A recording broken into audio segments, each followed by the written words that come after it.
Hi, and welcome back to HBO Max. My name is Makenna. Joining me as always is Brandon. Hi, Brandon. How are you today? Excellent, Makenna. That's good. 2 thumbs up. 2 thumbs up. Woo! I'm also excellent because Gino's here. Hi, Gino. How are you? Hello. Yay. Hello, everybody. 2 thumbs up from me as well.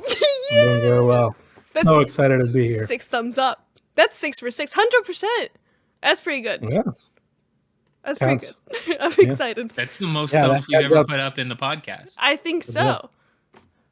That's a good number of thumbs. I'll do another 2. I'll do another Get up to 8. Whoa! We did Interstellar, and I'm really excited because it's space. Gino, why did you pick Interstellar?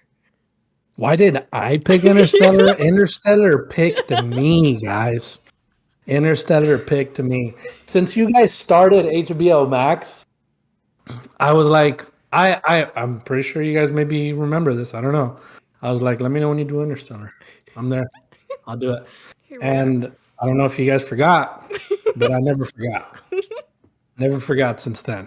So eventually your episode structure changed or something, and HBO, you got HBO canceled or ruined, and they closed down the streaming services. So you were like, no more HBO movies. Let's just freeball it from now on.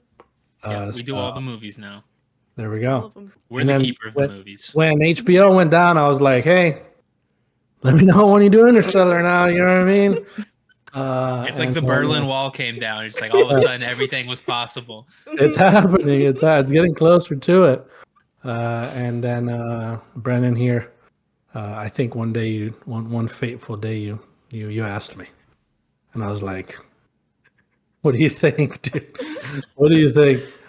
What do you think?" So here I am. Talk about Interstellar. Here you are. I'm very excited. Woo. Let me tell you some facts and figures about Interstellar. It was released November 5th, 2014, almost 10 years ago. Next year it'll be 10 years, not this year. Math. Yeah. That's mind-blowing that it's been that long since this movie came out. Yeah. I saw this while I was living with my first roommates, and so they did some sort of decade thing recently this year, I think. I don't know why. Because I don't know, something with the release or whatever, but I knew it came out in 2014. That's why I found it weird that they were like, oh, it's been 10 years since Interstellar. But I think it was something, or maybe someone was celebrating 9 years. Maybe it was like the start of filming, or maybe something like that. Someone was celebrating an anniversary for Interstellar, and I was like, cool. But it came out in 2014, so that's why I thought it was weird. But yeah, maybe someone will know what that was about. I sure didn't. I hope so too. A budget of $165 million. It made $773.8 million, making it I can't read my writing. Oh, I got it. 10th highest grossing film of 2014. Do you want to take a guess at what the top 3 highest grossing movies of 2014 were? 2014? 2014. I don't know. So was Age of Ultron released that year? I'm thinking of one of those. No. But you're close, kind of. Civil War. It's a Marvel movie. Well, no, Civil War was 2015. I know that one. Oh, okay. It is a Marvel movie. Well, okay, the Age of Ultron hint is not for Marvel, but there was a Marvel movie that's in the top 3. Was it Guardians? It was Guardians. Guardians is number 3. Oh. Yeah. I remember because I took my little brother to see this, and I took him to see Guardians. Double feature. Around the same time, yeah. Oh. Not the same day, but around the same time. Space. What was it? A Fast and Furious movie? Nope. What was it? Number 2 was the Battle of 5 Armies for The Hobbit. Really? Yes. People paid to watch that? Dude, I forgot those movies came out. That's insane. That made that much money. That movie's terrible. Lord of the Rings, dude, it's got that power. Oh yeah, The Ring. Number 1, Transformers: Age of Extinction. so bad. That's so funny. Yeah, this is what we used to like, man. This is what everyone used to like, dude. Oh, a dark was. time in movies, really. 2014, that's crazy. 2014. What a Incredible year. Could you imagine a Transformers movie outgrossing a Marvel movie in the same year, like now? Like, that's insane. That is crazy. That's so much money. Interstellar received 5 Oscar nominations, and it received 1 for visual effect. It received the award for best visual effects. It was praised by astronomers for scientific accuracy and portrayal of theoretical astrophysics. One of the executive producers, Kip Thorne, is a Caltech theoretical physicist, and he won the 2017 Nobel laureate in physics. So he's good at science. Yeah, they actually like discovered new science stuff to do the effects in this movie, right? Like the way that the black hole works to get that like ring effect around it. Like they had to like invent like new black hole research to like figure out how to do that effect. So crazy, dude. So crazy. Christopher Nolan grew 500 acres of corn, and he sold and made a profit off of it. That's my favorite part of this movie. I like that part. Yeah, that was one of the top facts that I knew. Yeah. It was like they just had to. They like couldn't find the fields to shoot in, so they just grew their own, and then we're like, might as well sell it too. I want Christopher Nolan corn. Going back to Kip Thorne. He won. He won a bet against Stephen Hawking about the movie's astrophysics, and because of his win, Stephen Hawking had to subscribe to Penthouse magazine for a year. And then Huge loss for the Hawking. Interesting. Very interesting. And then the final fact. The books on the shelves were books Christopher Nolan read about black holes and singularity. Real books. A lot of books. Real books. Science books. Science. Those are my facts. Real books. What do we know the titles of these books? No. Do we know? I can probably find some. Yeah. I would like to read them. That would be cool. A lot of the facts and figures for this movie were very science heavy, and I didn't understand any of them. But yeah, like so much of how they did, like they were using like actual physics simulators and stuff to build that black hole and stuff. Like they really focused on like scientific accuracy and building a lot of the stuff for this, which is like really cool because it's not necessary. Yeah. That's what I like about Christopher Nolan, though, is that he, with all his movies, I don't know about, I think, which one was it that he did after Tenet? That one was more fiction-y, I guess, because it's more about time travel, if I remember correctly. Tenet. Yeah, it's weird. He still used, like, theories for that kind of stuff. And that's the cool thing about him, that he's the writer with the science kid friends, you know what I mean? Like he asks them what he should do and stuff like that. And another interesting fact I guess about not the movie but just Christopher Nolan in general was latest movie Oppenheimer. If you don't know, he actually got the idea from Robert Pattinson on Tenet. Robert Pattinson gifted him as a rap gift.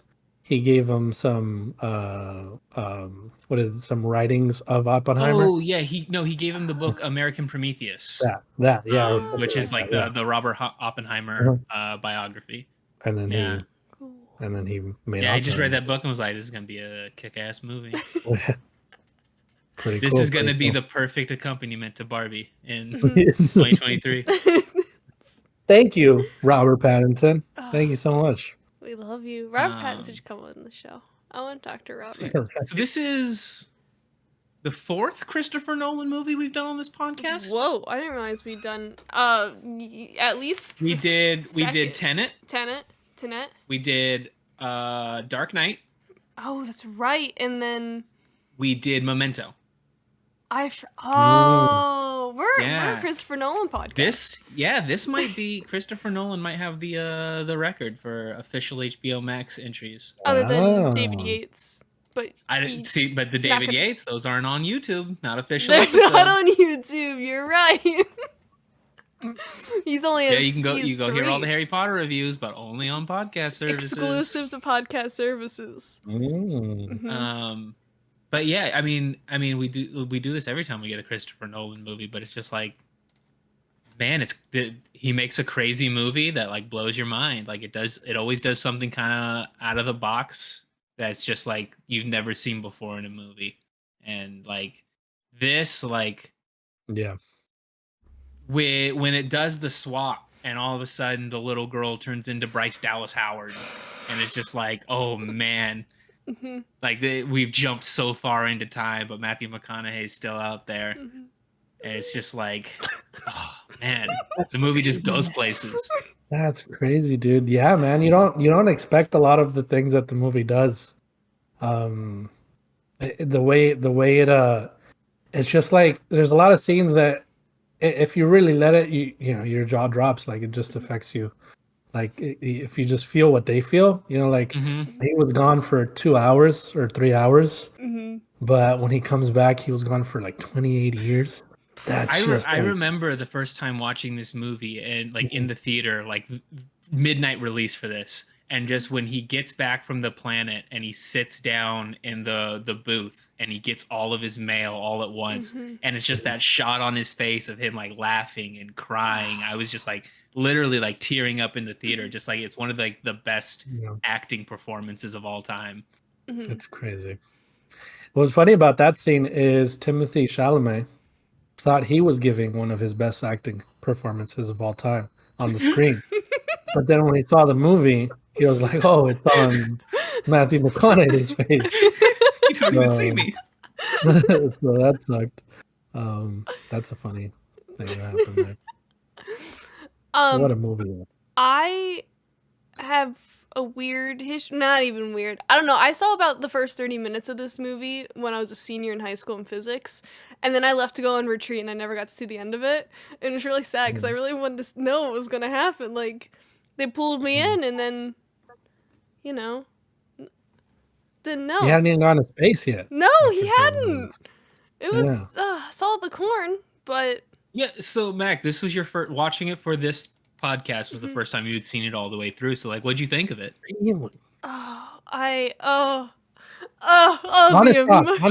Honest thoughts. Oh, I was up and then I was down and then I was up again and then I was down. Like I cried. This is the first time in a while that I had cried this hard when watching this. But when he leaves and she's like, "Oh man, she did the what?" So many of the shots in this movies are just like they just put the camera on Matthew McConaughey's face and are just like act. And just like we're just gonna hold a shot on you for like a full minute, and you're like when he's driving away in the car and he's just like tearing up, man, it's heartbreaking.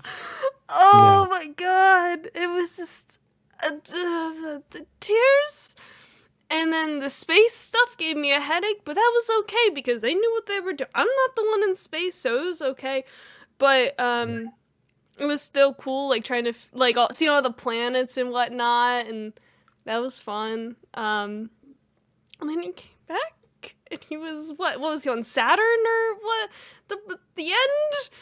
Yeah, they're on the spaceship like going by Saturn or whatever. Yeah. And he did it. Then more tears happened. And then I ate a kid's cuisine. So it was okay. Solved it. It cured my tears.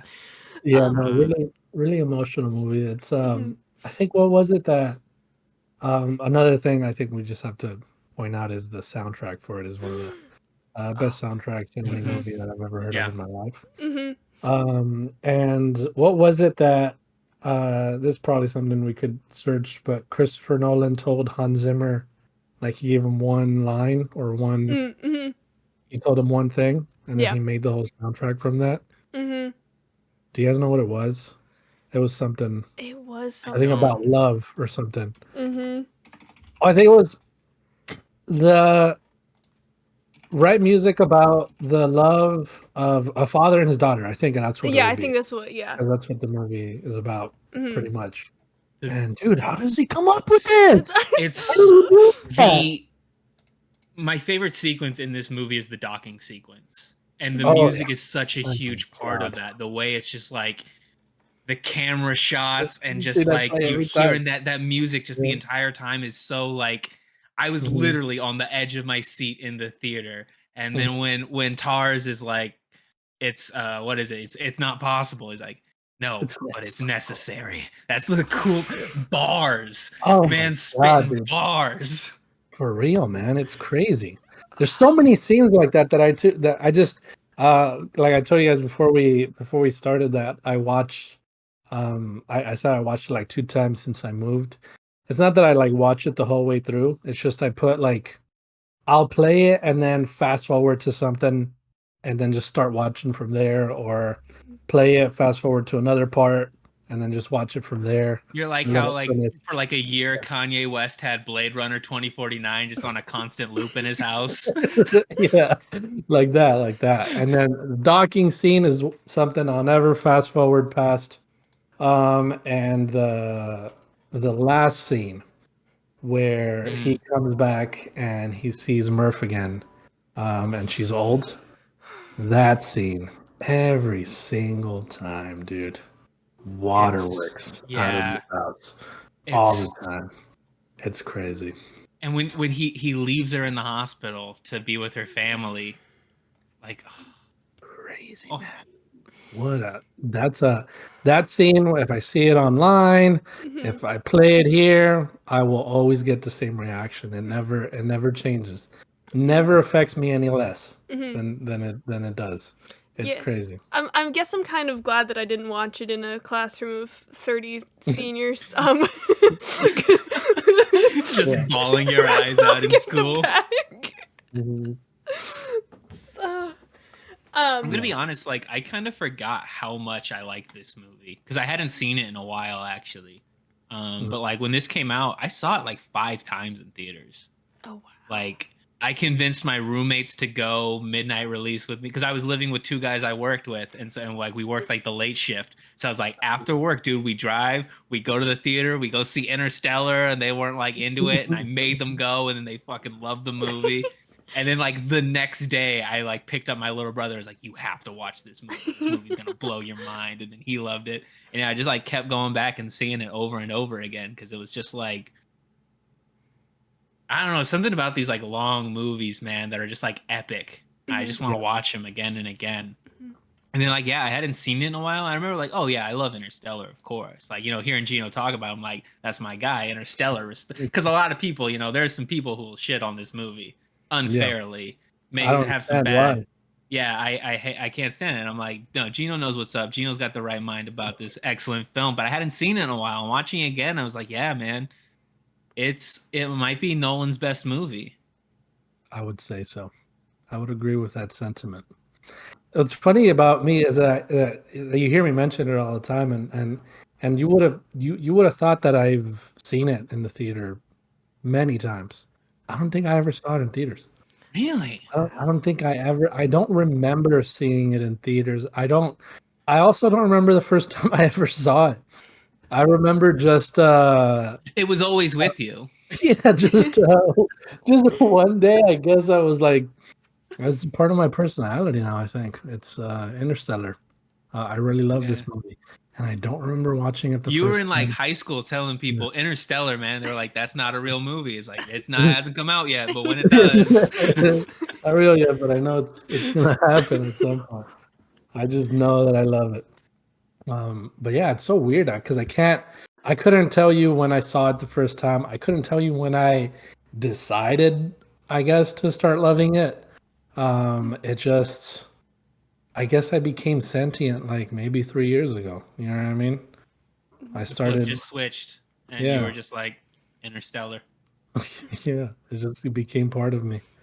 Um, but I love it. Yeah. Yeah. Top movies for me, or top two movies that I say best movies I've ever seen in my life. And I guess I don't know if you guys have done an episode on it, but would be Interstellar, which is what we're doing right now, Mhm. and then 51st Dates. Ah, They're two very different films. Yeah, yeah. Two of the best films I've ever seen in my life. 51st Dates and Interstellar. Yeah. It says a lot Yeah. about you. It really does. It's like it's so spot on in a way. Exactly. So you know where to find me for 51st Dates. If you guys I Yeah, want to no, play we'll that. have to haven't fire that seen one it. up. Yeah, we'll have to. You haven't seen it, McKenna? No, I haven't. That's Adam Got Sandler, Sean isn't it? Astin in it. Oh my gosh! Yeah. Our boy! Samwise Gamgee. Samwise. Bring Very him, funny. Rudy. Very funny. Rudy. Hmm. Very Wearing funny. a fishnet cut off tank top. Hell yeah! I bet He you has a he looks lisp. great. He talks with a lisp. Aw. Yeah. Um, But anyway. the robot designs in this movie is like Ooh. one of the coolest things ever. Mm-hmm. That like, and the way that like the first time you see Tars do the when they're on Miller's planet and he goes into like sport mode or whatever and he just starts flying.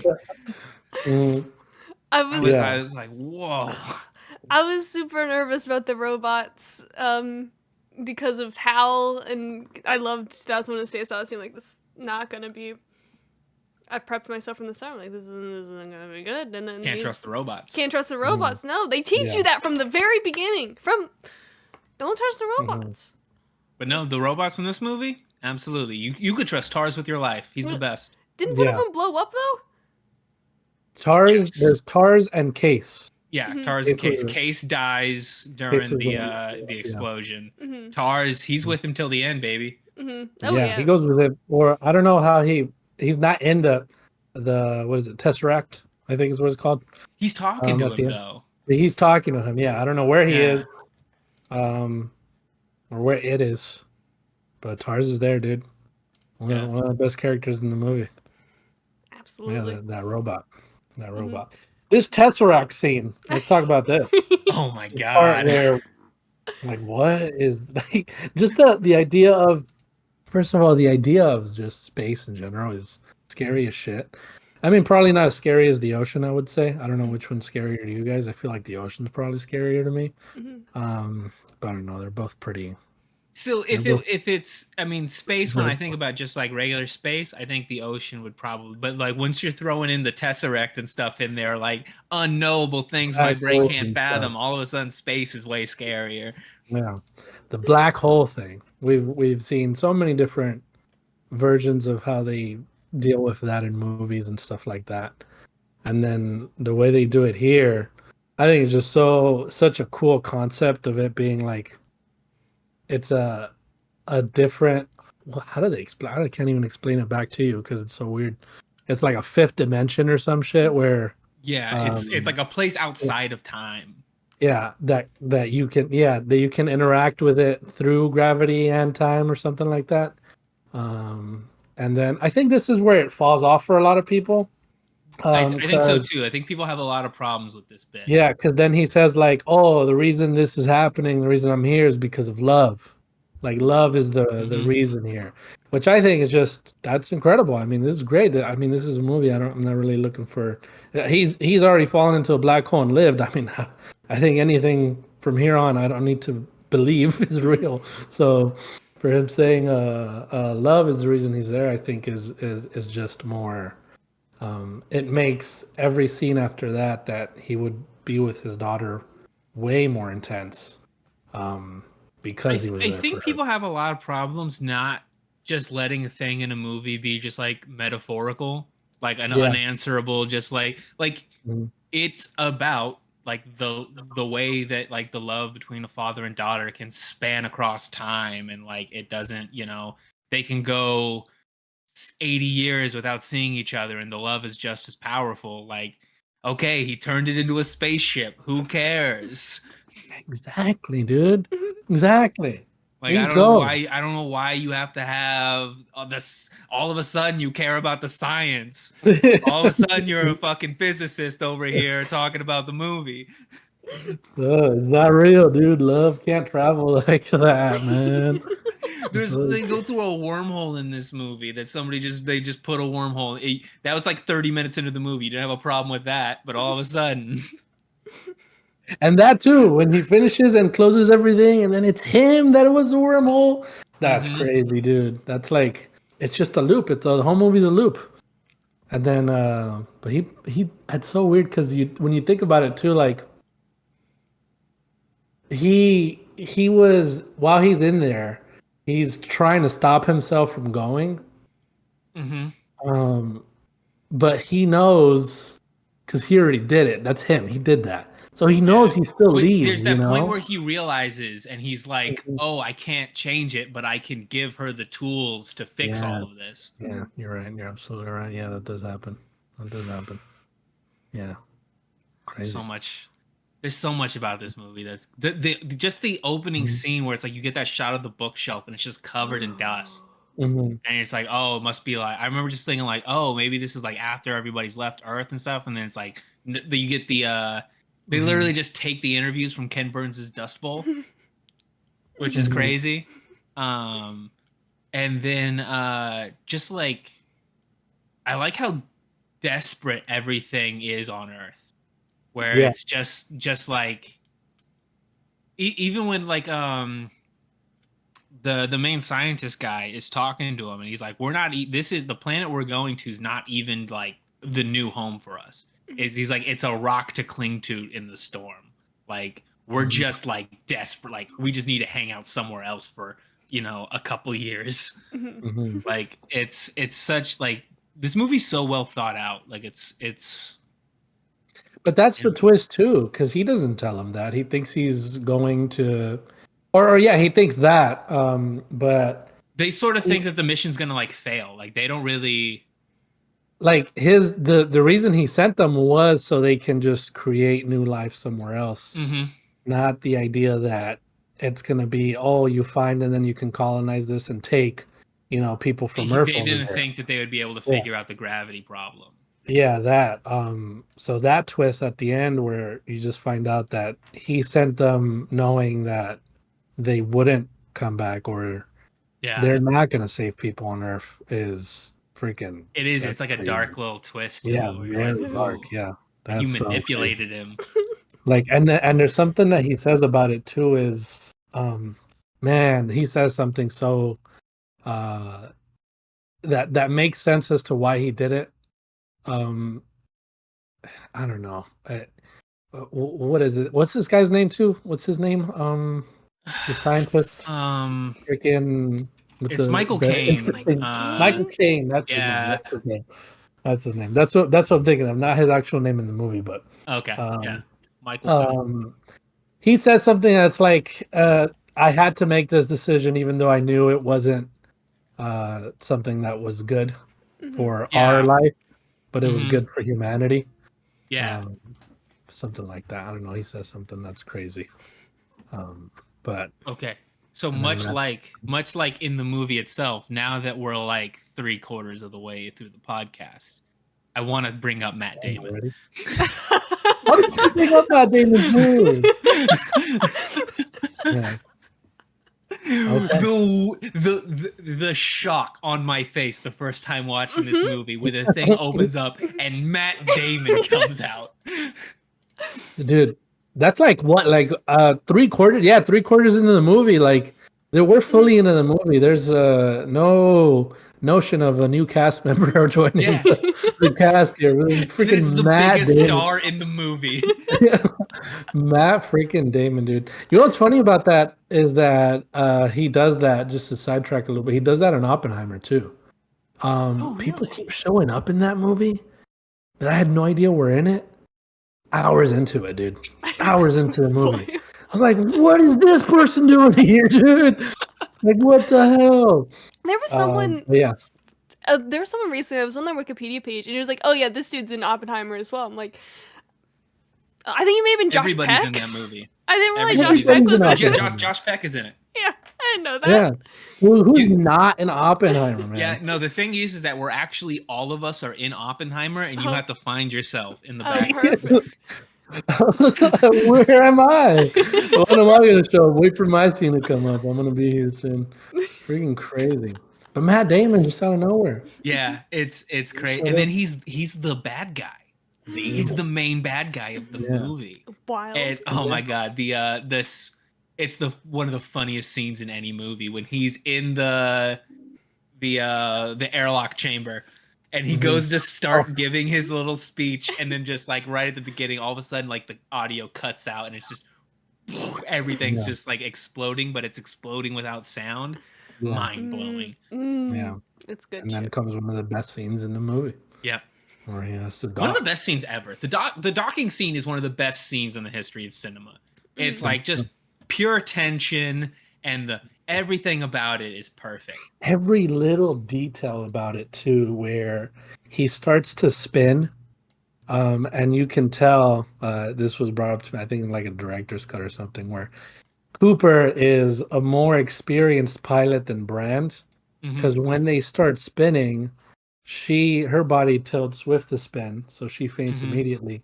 But he spins and then he tilts himself the other way. Oh yeah, he's got his head cocked like the entire so time. he's like, "Come on, Tars! Come on, Tars!"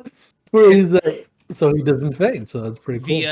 The way it's shot on the outside too, where it almost looks like it's like when you're looking at like the docking mechanism, it almost looks like it's shot from like a GoPro, and it feels so real when when it's out there doing it. And it's just, God,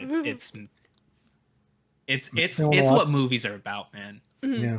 Let's put it up. Let's pull up the scene right now and watch it. Yeah, let's just watch it. Let's just fire it up. HBO Max edition.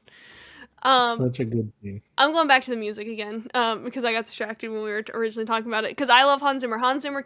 My sister calls him my weird crush because I have a crush on Hans Zimmer. That makes sense. It makes sense. So I don't think it's weird. I just love him. And it was that thing, there was so much of the soundtrack that I didn't realize was from Interstellar, and then the soundtrack would play like, oh shit, that is from, like, I knew all of the music already, and I didn't even realize it was from, TikTok really likes the Interstellar soundtrack, I learned. Like, it's fucking good. I know, well, Yeah. Yeah, I love Hans Zimmer, and I love what he's done. Yeah, everything he does is good. There was one little clip I saw of him where he has no masterclass. Yeah. He has a little trailer for masterclass where he just shows you little things that he does, and the way he just easily makes it seem so. He makes it seem so simple the way he comes up with it. It's crazy. It's like, I can take all your master classes, dude. I'll never be like you. Yeah, he's a TikTok account. And like there's a couple where he like tours like his studio or whatever, and it's like all this stuff, and yeah, like just like he does everything so easily and seamlessly, and just he makes it look so easy, and then it's like Yeah, I could never. I saw him live. You have? I saw him live. How Yeah, was he? it was life changing. It truly is a life changing experience because it was for Interstellar, and I think this is when. Now I'm thinking about it. I think this is when I decided to truly fall in love with Interstellar, because I had already liked it prior to that. So we were. This is when I lived in Orlando. He was performing at some science center to talk about relativity and stuff like that with with the scientists. I don't know if it was Kip. I don't remember, but with the scientists and to perform music. So they would talk about space, relativity, time, all that kind of stuff, and then he would transition into music, and then he would be playing like Inception. He played Inception music. He played Dark Knight music. Played Interstellar, and then the scenes would be on the back of the song that he was playing, and it was just so incredible, dude. It was such an experience. I really started thinking about my life, just in general. That's why it was life changing. But yeah, awesome experience to see him live, and that's why I love Interstellar even more now. Have you guys ever done the thing where like they have the movie and then they have the live orchestra underneath it? I know that kind of sounds like Like that was just scenes, but like have you seen? No. Because I know they do it for like Harry Potter and stuff, and a few other movies, but. They've done it for Harry Potter, Game of Thrones. I've seen them do it for. I think But I haven't seen any Tim of them. Geddes was talking about it. I think he said he went and saw, Like, was it Back to the Future or Something something where like they that. did it like that? And then I think that they talked about maybe going to see Ghostbusters as well. That would be a really cool thing to go do. I'm not sure what movie I would want to. Maybe Gladiator. That'd probably be one I would love. That's another Hans Zimmer. They do it for popular MMORPG Final Fantasy 14 online. Oh, I think Really? Kumail They do has orchestra. seen them do Yes. Final Fantasy music. He has been to it. Very, very jealous of that, but he has been to it. Yeah, very good orchestra. Yeah, I think I would probably go for Harry Potter. But I would get any John Williams. John Williams is gonna be in Philly next year, and I've been trying to convince my parents it'll be right around my birthday. I'm like, and my birthday's coming up. Jay Willie. Let's go see Jay Willie in Philly. Oh! But yes, I would love to There you see go. Hans Zimmer or John. Oh, them two. John Williams is gonna be. Hold on. Let me tell you about this. John Williams, like, he's gonna be with Yo-Yo Ma. Like, I remember when I think he was on like Sesame Street when I was a kid growing up. Like, love me some Yo-Yo Ma. So I think that'd be a great concert. Are you saying Yo-Yo Ma? Yo-Yo Ma. Uh-huh. What is that? I've never heard of this. He's a cellist. Yo-Yo Ma? Yeah, he's like the most famous cello player in the world. Oh, He's super interesting. cool. Yeah, he's Interesting. very, very good at the cello. Is it going to be like, is he going to be playing like John Williams music, or is there going to be doing, wow, that's... Yeah. So I'm like, Jay Willie, he's getting up there in years. Like, He I is. don't have a lot of time. He is, yeah. I'm nervous. I already missed out on Alex Trebek. I'm not going to miss out on John Williams, Gotta go see him. Homeboy. I mean, so HBO Max, we're doing like back-to-back episodes of the greatest composers, because we did Jurassic Park with John Williams. Yes. One of the all-time, can't forget it. And then we're doing Interstellar, Hans Zimmer. Peak of his powers.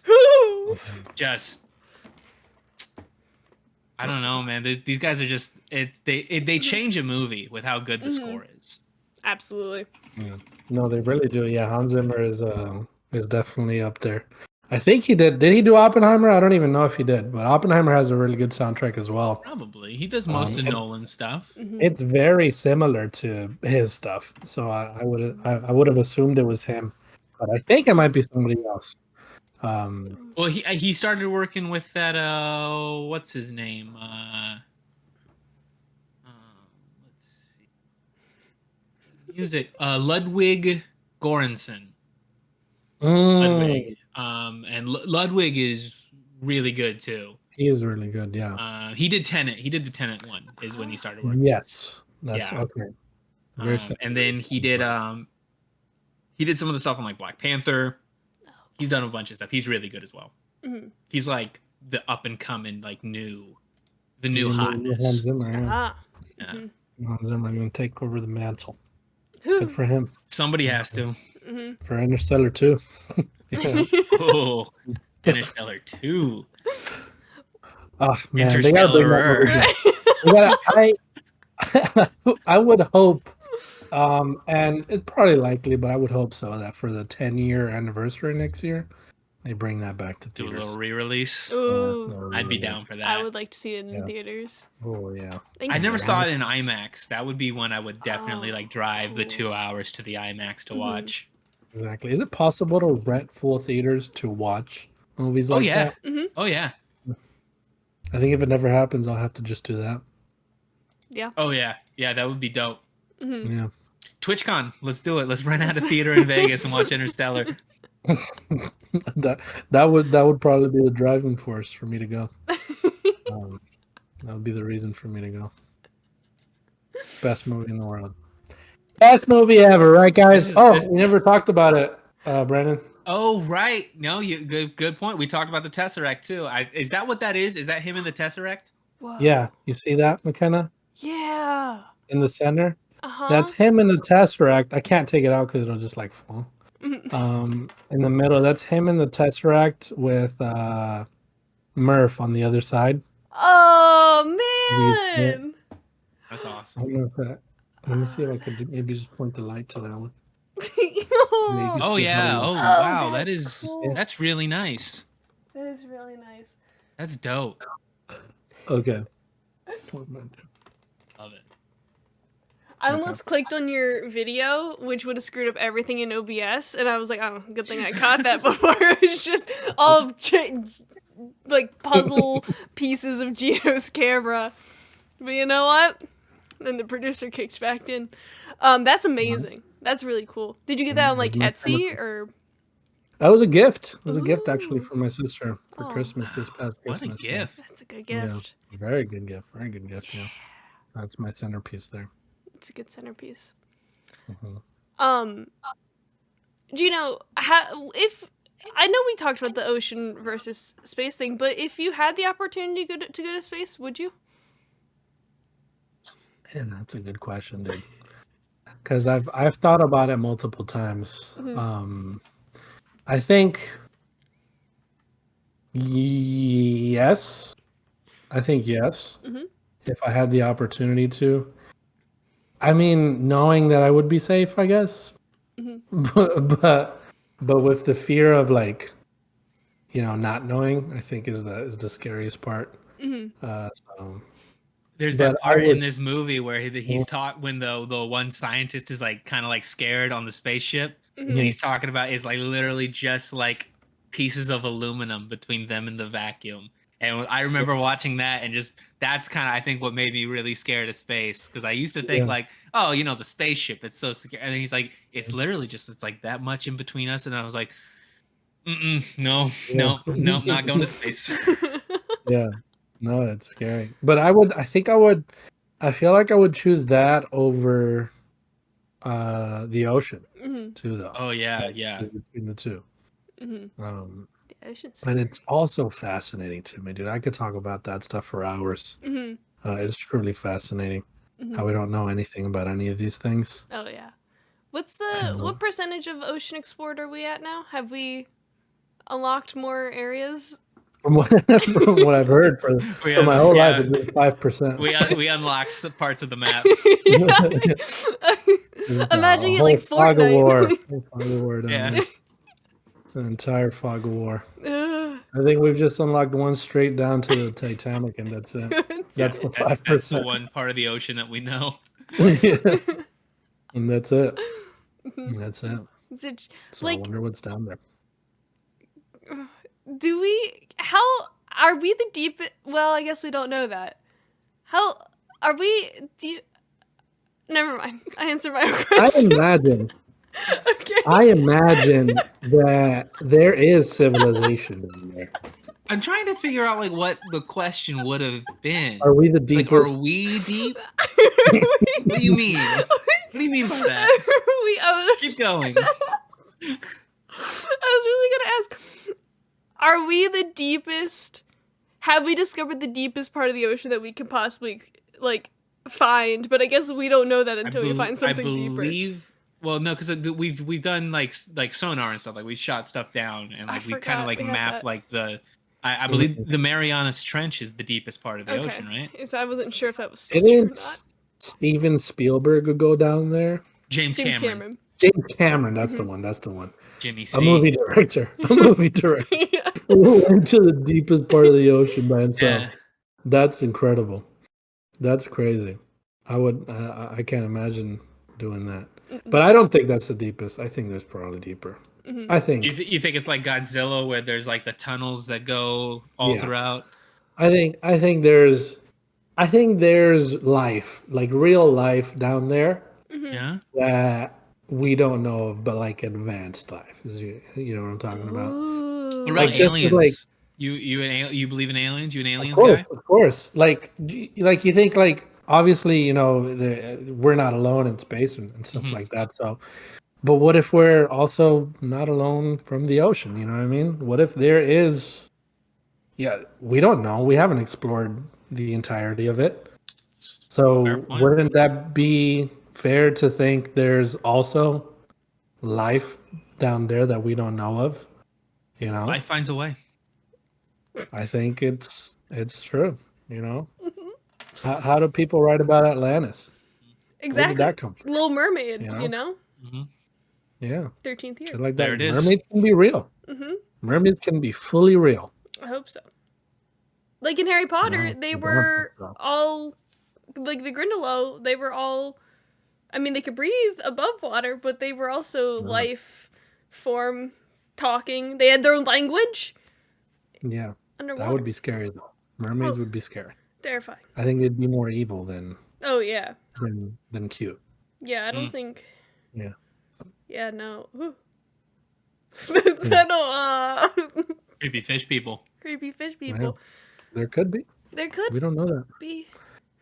We need Christopher Nolan to make a movie about the theory of the ocean and stuff No. like that. No, see, it's so like James Cameron, he's the ocean guy. Christopher Nolan, space guy. Yeah, you're right. They never in between shall they meet, you know? Mhm. That's true. What happens if they do meet though? What if they did a movie together? The world explodes, dude. Yeah, we couldn't handle it. Yeah. The world will explode. That's fair. I lost my train of thought. Baseball. Space. Do you think they play baseball? They play baseball in Interstellar. They do. It's like a big part of the movie. It they is. do, yeah. That's when the Yeah, Dust Bowl that's where they get their first dust storm. Mm-hmm. Yeah. Yeah, first dust storm in the movie. I wonder if that'll happen to us. I Do you wonder think- if that's what life will be Probably. like. Do you think they made up the rest of that game? Like they went back and like, Yeah, shit, we what got is, 3 is more it, innings. is it like a rain delay situation? Like Yeah. do they make it up on another day? I don't know. Suspended doubleheader next day, you know? It seems like most people don't care about baseball in that world, so it's probably just a wash. Yeah. Yeah. They did make up the rest of the game at the end of the movie. Remember when they were playing baseball at the end of the playing movie? 0G baseball. Yeah, that was the rest of the game right there. There you go. I mean, you think like you'd be on that spaceship. Kid hits a baseball, cracks the window, right? And then you're like, dude, we're in space. What are you doing? You're gonna kill everybody on the ship. I thought they'd make it work like that. They're not making it work right like that. You throw it, you shoot it so hard that it goes to like the other side, and then I don't know. It's so weird how it works. You hit so hard it goes to. What if you jump too high? You know what I mean? If you jump too high, do you start falling instead the other way? Like, what's going on there? These What a are weird the vibe. answers we need, darn it. Yeah, that's Interstellar gonna be 2. addressed in Interstellar 2 is mostly gonna be space baseball. Space baseball. That's gonna kind of be the Spaceballs! theme of that movie. Sorry. These are the new theories they have to start writing for the next Interstellar movie. Where do we go from here, guys? Christopher Nolan is watching this episode right now. You're like, shit. He's taking notes. Write that down, you know? He would make stuff from this. Mm-hmm. Do you think we would be Just consultants? give him a book. Give him a book. I mean, to I read think or I think we should be consultants. You know, all three of us. You know, big presences in the sports community. something. You know, Gino, famous athlete, played professional Retired now. football. Me, professional, you know, football analyst. Makenna, best broadcaster in all of baseball. Like, why wouldn't we be the ones who Yeah. get called for that movie? You know. We also know what everybody wants. Yeah. Mhm. Yeah. We are the people's voices. Nobody knows more about space baseball than the three of us right here. I don't think so. I wouldn't think so. I'd be surprised. Yeah, it would be crazy if somebody did. Yeah, I'd be surprised. Right Nobody up else the- is thinking about this stuff. No. If they were, we'd know the answers. I hadn't thought about it until now, so Yeah. Mhm. nobody else is thinking about it. Yeah. Do you think we'd also win Nobel prizes? Just like Who Yeah, won the Kip Nobel did? Prize? Kip Oh, Thorne. Kip Nobel Prize in physics for inventing space baseball. That's us. Maybe the Nobel Peace Prize for, you know, bringing everybody together. That could be the world's game, space baseball. Space You Food. should get a Medal of Honor as well. Yeah, everything. All of them. The Medal of Honor. Do you still get I don't know where I'm pulling this out from, so bear with me. Do you still get $1 million if you win the Nobel Prize? I think so, yeah. Is that a thing that happens? Yeah. Really, you do? That's Mhm. I crazy. think so. What? I think the game of life. I think that's where I learned to get $1 million. I think you win $1 million for the Nobel Prize. That's pretty cool. You That's know really what? cool. Yeah, Let's do it. Do you think that's like the point of the Nobel Prize is to give scientists money. if the three of us won the Nobel Prize for physics, did they give us each $1 million, or do we have to split it 3 ways? I think we should tell them. I think we'd have to split it, but I think our discoveries in the field of space baseball, either they should give us each $1 million, or we should win 3 Nobel Prizes. Yeah, I think while we're winning it, and we're up on the stage and stuff, whoever's giving it to us would, we just whisper to them like, just it's not, we're not splitting it. So Yeah, you got $1 million each. individually, No, I think Gino would win the Nobel Prize in physics for space baseball. Makenna, you'd win the Nobel Peace Prize for space baseball, and then I would win the Nobel Prize for poetry. Oh, Because space baseball, poetry in motion, right? Yeah. That's what they're calling it. Yeah, This yeah. is We subtitle would of win. space We'll win 3 Nobel Prizes for this discovery. Wow. We're sweeping, you know. Mm-hmm. We just got to figure out the other categories, and then it'll be like Queen Interstellar was at the Oscars, us at the Nobel Prizes. yeah, we're just going up from there, you know. I think that's a nice little bow on there. Exactly. Yeah. Well, That'll look good on the resume. what an episode. Gino, do you have any final thoughts on Interstellar or space baseball or anything else you want to say? On Interstellar, you guys made me want to watch it yet again. Yeah, it's fired back up. And anyone who hasn't seen it, if you haven't watched Interstellar, please watch it. It'll change your life. Please. Forever. I agree. Those are my thoughts. Those are my final thoughts. Brandon, do you have any final thoughts? One of the best sci-fi movies of the last 20 years. Just incredible film. Good movie. I accidentally skipped over a note that I should have said whenever we were talking about Matt Damon. I wrote, Matt Damon probably shouldn't go to space anymore. And that is my final thought. He doesn't do well up there. Yeah. No, not his domain. No. That is a good one. Gino, where can people find you on the internet if they want to find you on the internet? You can find me on Twitter at, I forgot my handle, but you can find me. Okay. And on Twitch at Gino_Viteri for his Twitter, by the way, guys. There you go. And I also stream on Twitch at Gino VII, so you can find me there. Currently playing Starfield, so trying to role play Interstellar. Yeah. So, Do you have to dock spaceships in Starfield? Is there a mini game where you got to spin really fast? Very huge disappointment. Nothing like it. Nothing like Interstellar at all. So probably won't continue playing that, but I guess we'll see. Brandon, where can people find you on the internet? At Jose Ruckus on all of the things. Except for TikTok. Except for TikTok. I'm not on TikTok anymore. No, not anymore. Ooh. But guess where you can find on Brandon's old account? You can find us. At Maximum Ruckus. MAK Maximum Ruckus. It's hard to spell. It is. We need to get better about SEO. You can also find the podcast on Twitter at HBO Max, HBO MAKS, YouTube, youtube.com/@HBO Max, Spotify, podcast platforms anywhere around the globe. Podcast platform. Hinge. Hinge. Yeah. Bumble. Tinder. Yeah. Swipe right on HBO Max. That's what we say around Nice. here. Swipe right on HBO Max. Like, comment, subscribe. Brandon, what should people comment this week? Let us know the name of your space baseball team. Ooh, it's a good one. And with that, thanks for watching Interstellar. It's necessary.